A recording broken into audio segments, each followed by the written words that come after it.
Very good morning girls. आज के इस लेसन में मैं आपको वेलकम करती हूँ। आज हम प्रबंध संचालक इसी टॉपिक को आगे बढ़ाते हुए प्रबंध संचालक की योग्यता एवं अयोग्यता इनके बारे में बात करेंगे, यानी कि qualifications and disqualifications of managing director. हम शुरू करने से पहले ही एक चीज़ मुझे आपको यहाँ क्लियर करनी है कि योग्यता और गुण यानी कि क्वालिफिकेशंस और स्किल्स, इसमें फ़र्क होता है। जब हम योग्यताएं या क्वालिफिकेशंस की बात करते हैं तो कानून के अंतर्गत वो व्यक्ति उस व्यक्ति के पास क्या क्या होना चाहिए, मतलब कि क्या होना चाहिए और क्या नहीं होना चाहिए, ये दोनों ही चीज़ें आती है।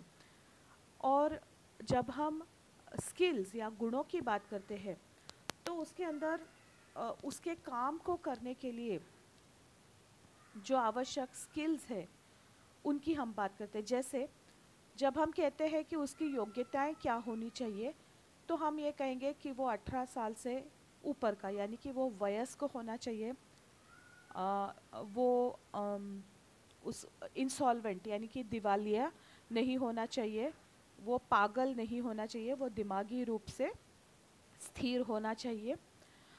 उसको न्यायालय द्वारा किसी भी तरह के नैतिक अपराध का दोषी नहीं पाया हुआ जाना चाहिए, यानी कि मॉरल टर्प्टिट्यूड का कोई ऑफेंस उसके अगेंस्ट नहीं हो।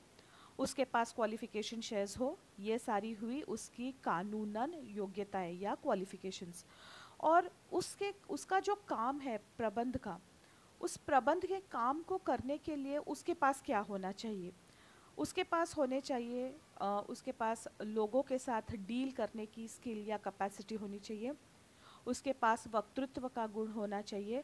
उसके पास मतलब वक्तृत्व मतलब कम्युनिकेशन स्किल्स उसके पास होने चाहिए। उसके पास लीडरशिप यानी कि नेतृत्व का गुण होना चाहिए।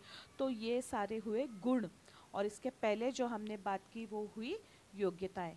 तो इन गुणों को, एक अच्छे प्रबंधक के पास कौन से गुण होने चाहिए, ये हमारे पढ़ने का विषय है, लेकिन उसके लिए अभी टाइम है। ये आपका थर्ड ईयर में 5th सेमेस्टर में आपको ये पढ़ना है। अभी हम जो पढ़ रहे हो वो केवल कानून के अंतर्गत उसकी योग्यताएं क्या है। तो ये जो नॉर्मल योग्यताएं होती है, जो भी कॉन्ट्रैक्ट एक्ट के अंतर्गत एक व्यक्ति को, अगर कॉन्ट्रैक्ट अधिनियम के अंतर्गत कॉन्ट्रैक्ट करने के लिए जो जो उसकी योग्यताएं हैं, वो सभी योग्यताएं यहाँ पर आती है। जैसे कि अबव 18 ईयर्स ऑफ एज, 18 साल के ऊपर की उसकी उम्र हो, वो पागल नहीं हो, अस्थिर दिमाग का नहीं हो, वो इंसॉल्वेंट या अमुक्त दिवालिया नहीं हो। अब इसके अलावा प्रबंध संचालक की योग्यताएं कुछ और भी है। तो इसके अलावा मतलब ये इंक्लूडेड, ये तो है ही साथ ही में,